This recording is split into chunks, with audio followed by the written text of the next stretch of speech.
Hai, saya Jo. Balik lagi di Dinding Jo. San Jorge adalah sebuah kota di Kabupaten Zacapa di Guatemala yang terletak sekitar 8 km sebelah barat daya dari Zacapa. Kota ini dikenal karena perayaan budayanya, khususnya selama Minggu Suci umat Katolik. Ada berbagai macam perayaan, termasuk parade karnaval, pemasangan saudas karpet, dan pertunjukan tarian. Ada berbagai macam hiburan populer lainnya, termasuk adu banteng, sabung ayam, dan pertunjukan kuda. Nah, disinilah Melissa Alejandra Palacios Chacon lahir pada tanggal 15 November 1999. Melissa adalah anak tertua dari dua bersaudara yang dibesarkan oleh ibunya yang bernama Annabella Chacon. Melissa dan adik perempuannya Daniela dibesarkan dalam lingkungan yang penuh kasih sayang dan dikelilingi oleh kehangatan dan perhatian dari keluarga. Karena pekerjaan Annabella sebagai petugas polisi di Kepolisian Sipil Nasional terlalu sibuk, dia tidak selalu ada untuk anak-anaknya. Jadi, Melissa dan Daniela selalu menghabiskan sebagian besar waktu mereka dengan nenek mereka. Semua yang mengenal Melissa mengatakan kalau Melissa ini anaknya baik hati, bertanggung jawab, dan punya ambisi besar. Senyumnya yang cerah meninggalkan kesan yang menyenangkan pada orang-orang di sekitarnya. Dari kecil, dia menyukai hewan dan suka menghabiskan waktu bermain dengan hewan peliharaannya. Sejak usia muda dia memiliki visi yang jelas tentang masa depannya. Melissa ingin mengejar cita-citanya dengan tekad ingin dilihat orang sebagai wanita muda yang punya impian besar. Setelah menyelesaikan sekolah menengah atas, Melissa langsung mendaftar di universitas untuk mengejar gelar sarjana di bidang akuntansi dan audit. Ia belajar akuntansi publik dan audit di Pusat Universitas Cunori dari Universitas San Carlos, Guatemala di Kabupaten Chiquimula. Keluarga, teman, dan kenalan Melissa mengatakan salah satu mimpinya adalah lulus kuliah sebagai auditor. Dia ingin menjadi mandiri dan dapat menghidupi keluarganya secara finansial. Di kampus, Melissa membentuk lingkaran pertemanan yang erat. Mereka sering berkumpul, tidak hanya untuk belajar, tetapi juga untuk menikmati kebersamaan satu sama lain dan membuat kenangan abadi. Sayangnya, dia tidak pernah bisa membayangkan bahwa salah satu dari pertemanan itu akan mengarah pada pengkhianatan yang memilukan yang akan mengubah segalanya. Pada suatu hari di hari Minggu 4 Juli 2021, sekitar tengah hari, Melissa yang berusia 21 tahun saat itu meninggalkan rumah neneknya untuk menghadiri pesta ulang tahun yang diselenggarakan oleh temannya yang bernama Maritza. Sebenarnya sejak awal, Annabella tidak suka putrinya naik bus. Jadi, dia bertanya kepada Melissa, bagaimana dia menuju ke rumah Maritza, mau naik apa nantinya. Melissa lalu meyakinkan ibunya kalau entar ada seorang teman yang akan menjemputnya dan juga mengantarkannya pulang. Hari itu tampak berjalan seperti biasa. Tetapi sekitar pukul 5 sore, Annabella mulai merasa tidak nyaman. Putrinya belum pulang. Dia menelpon ponsel Melissa beberapa kali, tetapi langsung masuk ke pesan suara. Pesan teks yang dikirim melalui aplikasi Messenger juga tidak dijawab. Annabella kemudian menelpon Maritza untuk memeriksa apakah Melissa masih di pesta. Tapi apa yang dia dengar kemudian membuat tubuhnya menjadi dingin. Rupanya Melissa tidak pernah datang ke pesta Maritza. Maritza mengatakan bahwa salah satu kerabatnya bahkan menawarkan untuk menjemput Melissa, tetapi Melissa tetap tidak muncul di rumahnya. Diliputi rasa takut, Annabella melaporkan kehilangan putrinya ke polisi pada malam yang sama. Pihak berwenang segera mengaktifkan sistem darurat di negara Guatemala untuk menemukan orang hilang. Anggota keluarga dan teman-teman juga turun ke jalan. Dengan putus asa, mereka mencari tanda-tanda keberadaan Melissa. Sayangnya, pada pagi hari, Senin 5 Juli 2021, polisi menghubungi Annabella dengan berita yang menghancurkan. Mereka telah menemukan sesosok tubuh wanita tergeletak di hutan yang memiliki ciri-ciri fisik yang cocok dengan Melissa. Mendengar itu, kerabat Melissa pun bergegas ke tempat kejadian. Jenazah tersebut ditemukan di daerah hutan terpencil, di jalan yang berlumpur, tempat sekelompok pengumpul kayu bakar mencari kayu di sana. Ketika keluarga Melissa datang, petugas pemadam kebakaran kota sudah ada di sana untuk menjemput jenazah Melissa. Meskipun mereka sudah mencoba untuk menutupi tubuh Melissa dari pandangan Annabella, Annabella tetap mengenali putrinya dari sepatu dan bagian gaunnya yang terlihat keluar dari kain penutup. Diliputi hati yang sangat sedih dan hancur, dia memeluk jenazah anaknya. Otopsi forensik dilakukan keesokan harinya. Dari sini ketahuan kalau Melissa meninggal karena mengalami trauma benda tumpul di kepalanya. Wajahnya sangat rusak sehingga identifikasi sulit dilakukan. Untungnya pihak berwenang tidak menemukan tanda-tanda kekerasan pada bagian intimnya. Bagian penyelidik dari unit khusus pembunuhan mengambil alih kasus tersebut. Mereka memeriksa ponsel Melissa sejak hari dia menghilang dan menemukan catatan suara yang Melissa kirim sekitar pukul 10 malam. Dalam rekaman itu, Melissa menelpon seorang temannya untuk memberitahu Maritza bahwa dia akan terlambat. Melissa menyebutkan dia sedang bersama dengan temannya yang lain dan mobil mereka saat itu bannya kempes. Di rekaman itu, suara Melissa terdengar jelas kalau dia sedang panik. Kemungkinan besar pesan tersebut dikirim tepat sebelum dia diserang. Setelah autopsi selesai, Melissa lalu dimakamkan pada hari Rabu tanggal 7 Juli. Puluhan pelayat mengiringi peti jenazahnya ke pemakaman. Semuanya berpakaian putih sambil membawa bunga putih dan balon. Kesedihan terlihat jelas di wajah para pelayat. Mereka semua menginginkan keadilan buat Melissa. Beberapa hari kemudian, pihak penyelidik mendapatkan terobosan besar dalam kasus Melissa. Ketika rekaman kamera CCTV menunjukkan bahwa Melissa telah dijemput pada Minggu sore itu oleh seorang teman lamanya yang bernama Maria Fernanda Bonilla yang berusia 20 tahun dan bodyguardnya yang bernama Jose Luis Marroquin Ovale yang berusia 27 tahun. Sedikit info tentang Maria Fernanda. Dia ini adalah seorang pilot muda yang pernah bersekolah bareng sama Melissa. Dia adalah putri dari seorang pengusaha besar dan mantan kandidat wali kota setahun sebelumnya. Maria Fernanda cukup terkenal di kalangan umum setelah dia menggunakan helikopter pribadinya untuk membantu banyak orang selama terjadi bencana alam. Hal ini membuatnya mendapatkan reputasi sebagai pahlawan. Namun ya guys, ada rumor yang beredar di kalangan masyarakat tentang adanya kemungkinan hubungannya dengan Melissa lebih dari teman biasa. Jadi, di antara Melissa dan Maria dicurigai ada rasa cinta yang melebihi persahabatan yang normal. Meskipun tidak ada keluarga atau pejabat yang mengkonfirmasi hal ini, tapi ada satu teori yang mengatakan Maria Fernanda telah menghujani Melissa dengan perhatian yang banyak.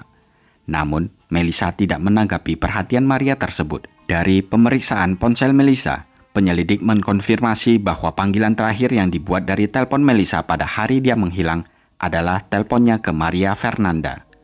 Dan Maria Fernanda bersama bodyguardnya Jose Luis datang untuk menjemputnya pada hari Minggu yang tragis itu. Rekaman CCTV membantu penyelidik mengumpulkan gerakan para tersangka, yang mengungkapkan bahwa Melissa sempat dibawa ke kota yang berbeda. Selama lebih dari 3 jam mereka berkendara. Di sekitar wilayah itu, mobil mereka berhenti. Kemudian, Maria dan Jose memukuli Melissa sampai mati. Sebelum akhirnya tubuh Melissa dilempar di dalam hutan. Melissa sebenarnya sempat melawan para penyerangnya. Tapi Maria dan Jose menggunakan batu tajam untuk memukuli wajah Maria sampai dia tewas. Keesokan harinya setelah Melissa menghilang, keluarga Melissa ingat bahwa Maria Fernanda sempat menghubungi mereka dan bertanya apakah mereka dapat kabar terbaru tentang Melissa. Dia bahkan menawarkan untuk menggunakan helikopter pribadinya untuk membantu pencarian Melissa. Jadi dipikir-pikir kembali, tindakannya tampak sangat tidak tulus. Siapa sangka dia adalah ular berbisa. Hampir seminggu setelah jasad Melissa ditemukan pada pagi hari Kamis 25 Agustus, petugas penegak hukum mendapatkan surat perintah penangkapan untuk Maria Fernanda dan Jose Luis. Selama operasi penangkapan berlangsung, wartawan mengkonfrontasi Maria Fernandez apakah dia berteman dengan Melissa. Maria pun membenarkan bahwa Melissa adalah teman sekelasnya. Tetapi dia tidak memberikan keterangan apa-apa ketika ditanya mengapa dia tidak pulang pada hari Jumat di tanggal 20. Pihak berwenang kemudian menahannya dan membawanya ke kantor polisi. Sepanjang dia digeret oleh polisi, Maria menolak untuk mengatakan lebih banyak dengan mengklaim dia hanya mau berbicara dan menjawab pertanyaan wartawan nanti di pengadilan. Maria juga bilang kalau dia memiliki banyak hal untuk diklarifikasi. Dia mengisyaratkan bahwa ada orang lain juga yang mungkin terlibat dalam kasus Melissa ini. Pada sidang di tanggal 20 September, 9 orang dari Kementerian Publik mengkonfirmasi bahwa Maria Fernandez dan Jose Luis secara resmi didakwa telah melakukan pembunuhan terhadap Melissa. Pengadilan memberi jaksa penuntut 3 bulan untuk menyelesaikan penyelidikan ini. Berdasarkan bukti yang diajukan, keduanya ditahan sebagai tersangka utama pembunuhan Melissa. Meskipun mereka telah menyerahkan ponsel mereka pada saat penangkapan, analisis forensik menemukan bahwa sebagian besar data telah dihapus. Namun, para ahli berhasil memulihkan pesan-pesan yang telah dihapus. Jadi rupanya, sekitar tengah malam pada tanggal 3 Juli dan dini hari tanggal 4 Juli, ada percakapan di antara Maria dan Jose yang menunjukkan bahwa mereka berencana untuk membawa Melissa ke lokasi terpencil dan membunuhnya dengan memukulinya habis-habisan. Beberapa bulan kemudian, pada tanggal 7 Desember di tahun yang sama, kasus tersebut telah menarik perhatian banyak orang di media lokal dan nasional. Pada hari itu, hakim yang mengawasi kasus tersebut membuat keputusan yang kontroversial. Ia menurunkan dakwaan yang dituduhkan ke Maria dan Jose dari pembunuhan berencana menjadi pembunuhan yang dilakukan dalam keadaan emosi dan tidak disengaja. Berdasarkan hukum di Guatemala, pembunuhan berencana dapat dijatuhi hukuman hingga 20 tahun. Tetapi karena Maria mendapatkan dakwaan yang lebih ringan, yaitu tidak sengaja membunuh, dia hanya dapat dihukum selama 5 tahun sampai dengan 8 tahun penjara. Hakim juga mengecualikan bukti-bukti utama, seperti pesan-pesan obrolan para tersangka yang merencanakan pembunuhan terhadap Melissa. Putusan tersebut memicu kemarahan di luar gedung pengadilan. Teman-teman dan keluarga Melissa mengadakan protes dan demo besar-besaran. Ibu Melissa dan para demonstran lainnya telah merantai diri mereka sendiri di depan gedung pengadilan. Ketika mereka melakukan hal tersebut, mereka semua ditabrak oleh kendaraan patroli polisi. Untungnya, mereka hanya mengalami luka ringan. Keputusan hakim dan insiden selama protes tersebut memicu kemarahan publik yang akhirnya meluas kemana-mana. Keluarga Melissa mulai menyerukan agar kasus tersebut dipindahkan ke pengadilan lain. Mereka menuduh adanya korupsi dan kemungkinan besar penyuapan di balik putusan hakim. Para demonstran membuat papan besar yang berisi pesan-pesan cinta untuk Melissa dan orang-orang yang dicintainya. Secara terbuka, mereka juga mempertanyakan ketidakberpihakan hakim dan menyebut seluruh proses pengadilan penuh dengan koruptor yang bisa disuap. Para demonstran berteriak meminta hakim untuk mengundurkan diri. Namun, hakimnya menolak. Tapi, di tengah meningkatnya tekanan media dan kemarahan publik, hakim akhirnya mengundurkan diri pada tanggal 13 Januari 2022. Dia mengatakan bahwa reputasinya telah ternoda secara tidak adil oleh keluarga korban dan kritik publik di media. Kini, hakim baru ditugaskan. Tetapi sama saja, pengadilan tidak berjalan lancar karena ada kontroversi lain yang muncul pada tanggal 25 Januari. Maria Fernandez dilaporkan melakukan live streaming dari dalam penjara Zacapa dengan menggunakan platform media sosial yang populer. Acara live streaming Maria menarik 45.000 pemirsa. Selama sesi itu berlangsung, dia menyindir kerabat Melissa yang telah memprotes hukumannya yang dikurangi. Maria bahkan bercanda bahwa semuanya sudah diatur dan mengklaim dia tidak bersalah. Dia menyarankan agar keluarga korban perlu menerima kenyataan dan jangan kebanyakan protes. Setelah siaran langsung berakhir, kerabat Melissa mengajukan keluhan. Mereka mengklaim bahwa Maria pasti menerima perlakuan khusus selama berada di balik jeruji besi. Mereka menuduh Maria memiliki akses untuk menggunakan ponsel dan kendaraan pribadi di dalam tahanan yang mungkin disediakan oleh ibunya. Maria bahkan dicurigai menggunakan staf rumah tangga keluarganya untuk memasak dan membersihkan piring dan baju-bajunya selama di penjara. Pada akhir bulan Januari, hakim baru memutuskan untuk juga mengundurkan dirinya dari kasus ini. Dengan alasan, kemampuannya dalam memimpin pengadilan diragukan oleh pihak keluarga Melissa. Lagian keluarga Melissa curiga kalau hakim baru ini juga bisa disuap. Karena hal ini, sidang yang dijadwalkan pada tanggal tersebut akhirnya dibatalkan. Baru kemudian pada tanggal 2 Februari, Mahkamah Agung Guatemala mau campur tangan untuk menyelidiki apakah emang benar-benar hakim di sini disuap oleh keluarga Maria. Beberapa bulan kemudian, pada tanggal 2 April, hakim yang baru diangkat menolak permintaan Annabelle untuk mengklarifikasi ulang dakwaan terhadap Maria. Kemudian pada tanggal 8 April, keluarga Melissa menuduh hakim yang baru diangkat telah melanggar sumpahnya untuk menegakkan konstitusi dengan menolak untuk mempertimbangkan permintaan resmi ibunya Melissa untuk mengklarifikasi ulang dakwaan dalam kasus tersebut. Beberapa bulan setelahnya, tidak ada perkembangan signifikan hingga akhirnya tiba di bulan Agustus ketika Kementerian Publik berusaha untuk mengajukan dakwaan baru terhadap Maria. karena dia diduga menggunakan perangkat elektronik yang tidak sah saat di penjara. Namun sidangnya ditunda secara tiba-tiba setelah dia tidak muncul dengan alasan ada masalah dengan kesehatannya. Waktu terus berlalu, tanpa ada keadilan yang ditegakkan untuk Melissa. Hingga pada tanggal 5 Juli 2023, 2 tahun sejak pembunuhan Melissa, keluarganya masih menunggu jawaban. Alih-alih ada kemajuan, mereka malah melihat tim pembela Maria berulang kali berhasil mendapatkan keputusan yang menguntungkan dirinya dari Pengadilan Konstitusi Guatemala. Sementara di sisi lain, keluarga Melissa merasa bahwa hak mereka dan hak korban sepenuhnya diabaikan. Yang lebih kontroversial adalah keputusan pengadilan yang sama pada tanggal 8 September, ketika hakim yang asli dalam kasus ini diberikan perintah untuk mencabut kekebalan hukumnya. Sebagai tanggapan, keluarga Melissa melalui tim hukum mereka di lembaga korban mengajukan banding atas putusan tersebut dan meminta Mahkamah Agung untuk meninjau kembali masalah ini. Pada tanggal 23 September, pengadilan tertinggi negara itu dengan suara bulat mengembalikan keputusan untuk mencabut kekebalan hakim. Tetapi sejak saat itu dan seterusnya sepanjang tahun 2024, proses hukum terhenti lagi karena terhambat oleh serangkaian manuver hukum yang diajukan oleh tim pembela. Di tengah banyaknya kendala yang menghalangi keadilan, orang-orang yang dicintai Melissa dan mantan teman sekelasnya mengorganisir demonstrasi. Mereka bertekad untuk tidak membiarkan kasus tersebut dilupakan. Kementerian Publik akhirnya meminta agar kasus tersebut dipindahkan ke pengadilan tinggi di ibu kota karena mereka mendapatkan ancaman. Namun pada bulan Januari 2025, Mahkamah Agung menolak permintaan tersebut. Sementara itu, pengacara pembela Maria mengajukan petisi untuk menerima pengurangan dakwaan yang telah diturunkan ke pelanggaran yang lebih ringan untuk menutup persidangan dan mengurangi hukuman.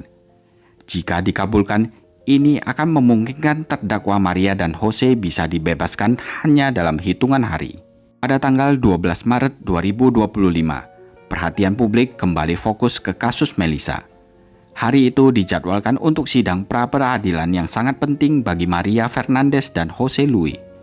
Jaksa penuntut berada di bawah tekanan untuk menghadirkan bukti yang kuat untuk melawan keputusan yang sebelumnya diabaikan oleh hakim pertama. Tanpa bukti tersebut, kasus ini beresiko menguntungkan para terdakwa. Tetapi, sidang ditangguhkan lagi setelah pengacara dari lembaga korban yang mewakili keluarga Melissa mengajukan mosi untuk menarik kembali hakim ketua. Menurut para pengacara, tim hukum terdakwa telah menarik kembali kesepakatan pembelaan mereka sebelumnya, yang berarti hakim yang asli seharusnya tetap menangani kasus tersebut daripada mengundurkan diri. Hal ini akhirnya memicu konflik prosedural mosi yang ditujukan untuk menyingkirkan hakim. Nah, sekitar waktu ini beberapa insiden banyak terjadi dan itu memicu kemarahan publik. Setelah publik marah, kini ada pengawalan keamanan super ketat yang mengelilingi Maria.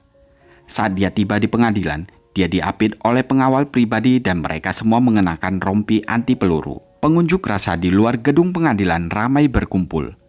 Banyak dari mereka adalah kerabat Melissa atau pembela keadilan. Saat itu, Maria melaporkan sempat dilecehkan dan diancam oleh warga sipil yang bersenjata. Pernyataan Maria setelah sidang yang ditunda ini hanya menambah kontroversi yang diliput secara luas oleh pers dan dibagikan di media sosial. Pernyataannya disambut dengan kritik tajam oleh banyak pengguna online yang mengatakan bahwa dia sombong dan punya sikap yang tidak terhormat. Mereka semua menyerukan agar ada hukuman yang berat jika Maria terbukti bersalah. Tidak lama setelah itu, Kementerian Publik mengkonfirmasi bahwa ada bukti baru yang telah muncul, yaitu berupa klip audio yang diyakini telah direkam beberapa saat sebelum kejahatan dan diekstraksi dari video yang bocor di media sosial. Klip tersebut menampilkan konfrontasi yang menegangkan antara Maria dan Melissa. Suara Melissa terdengar sedang menangis memohon untuk dibiarkan sendiri. Sementara suara yang diduga Maria menuduhnya berkhianat dan menuntut kata sandi ponselnya. Audio berakhir dengan keheningan yang mengerikan. Suara Melissa menjadi pelan, lirih, digantikan oleh suara keras seperti suara orang menghantam batu. Pada bulan Maret 2025, kasus tersebut tetap belum terselesaikan meskipun hakimnya diganti. Keluarga Melissa telah berjanji untuk terus berjuang. Mereka akan menuntut kebenaran di balik kasus pembunuhan Melissa dan berharap para pelaku akan dihukum seberat mungkin. Menurut Anda, apa yang akan dilakukan oleh para pembunuhnya? Apakah mereka akan benar-benar dimintai pertanggungjawaban atau akankah korupsi, pengaruh, dan sistem hukum yang catat menang lagi dalam kasus ini? Nah, gimana menurut kalian? Tulis di kolom komentar ya. Identificada como Melissa Palacios, de 21 años, fue encontrada por los bomberos voluntarios en julio del 2021. El cuerpo tenía señales de violencia. El hallazgo se registró en Aldea La Palma, en el municipio de Riondo, Zacapa, a 14 kilómetros de donde fue vista por última vez con vida. En este proceso, el Instituto de la Víctima informó que la Sala Mixta de la Corte de Apelaciones de Chiquimula le dio trámite a una recusación que se presentó en contra del juez Juan José Regalado Rivas. El instituto duda de la imparcialidad del juzgador para seguir conociendo el caso de Melissa Palacios.